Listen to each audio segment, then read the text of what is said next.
You know what? It looked like a goddamn traffic cone. Same problem with the nips though, still punching right through.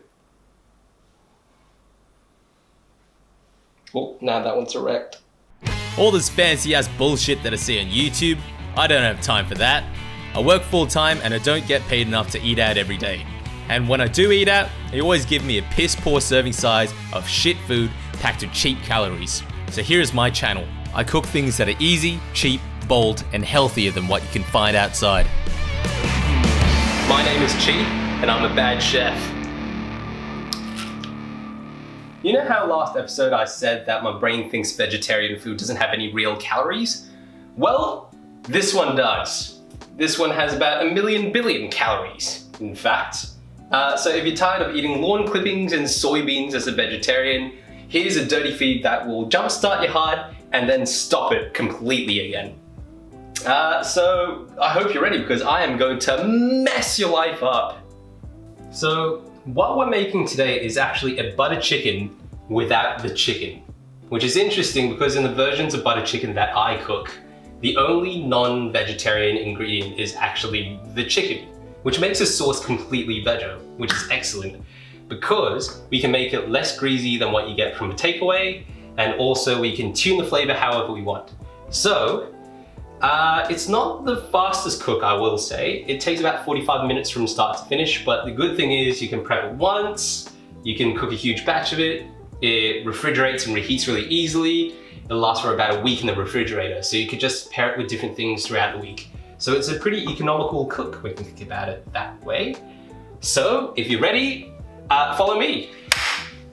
How we're going to use the sauce today though is in a wankified Indian style curry chip butty, which is basically a chip sandwich with curry sauce. Now, we just talked about the sauce, but that's actually one of the 3 elements that we're going to tackle today. So the second element that we're going to tackle is the chips. So what we're going to do today with the chips is that we're going to make oven chips, because deep frying is a fatty and messy process that I can't be bothered doing after the last episode. So we're going to do oven chips. Granted, they'll take a little bit longer in the oven, but during the time when they're baking, we can use that time to make the sauce. So that'll work out really well in terms of planning for time. Now, your choice of potato is probably the most important step in making a good chip. If you choose a watery potato, although it'll be really good in a salad, it'll almost be completely rubbish in a chip. So go for something nice and floury.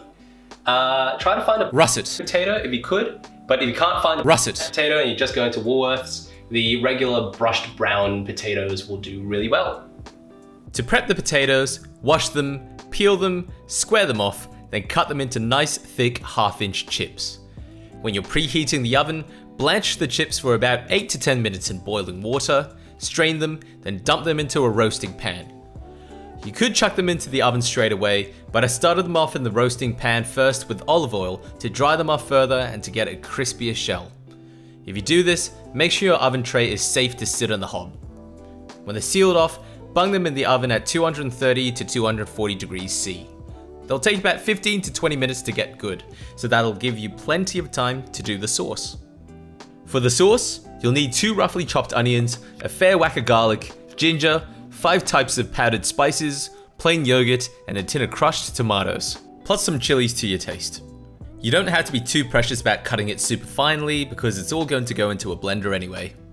To prep the sauce, mix in a cup of yogurt with 3 teaspoons each of garam masala, cumin, and cardamom, and also 1 teaspoon of turmeric and cinnamon, with salt and chili powder to taste.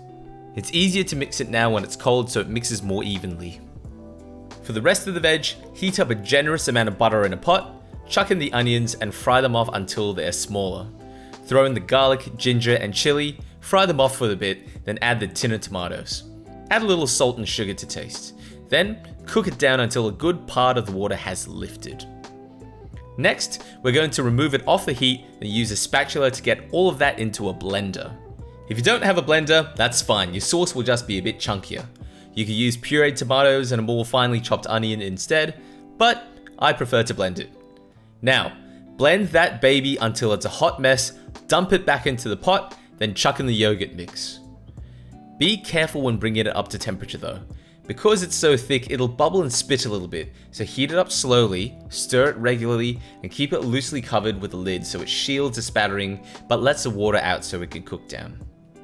Now, this is the part where you can tune your sauce. If you want it to be slightly redder, hit it with a little tomato paste. If you want it to be slightly more yellow, chuck in a bit of turmeric. If you want to make it heavier, a bit more decadent, stir in some cream in the last 10 minutes of cooking.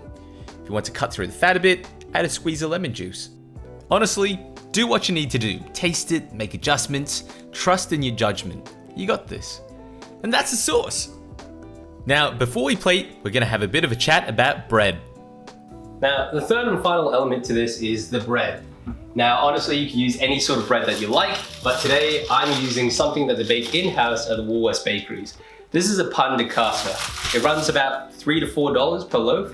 It's robust and elastic and infinitely better than any of the commercial loaves that you can buy, which are often more expensive, interestingly. From here, you're pretty much ready to plate. So just toast the bread up a little bit, arrange the chips onto it, pour on the butter sauce and garnish with whatever you have lying about. And there you have it, a big old vegetarian hangover cure.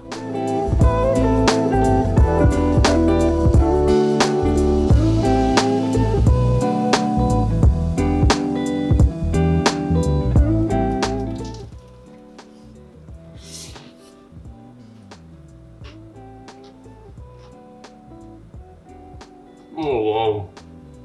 Collect yourself, G. Collect yourself.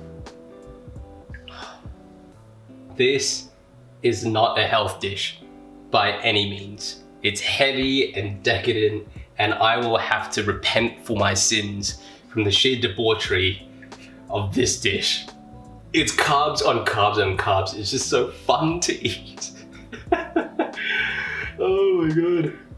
Now that I've managed to collect myself a bit, let me give you the lowdown on what's happening here.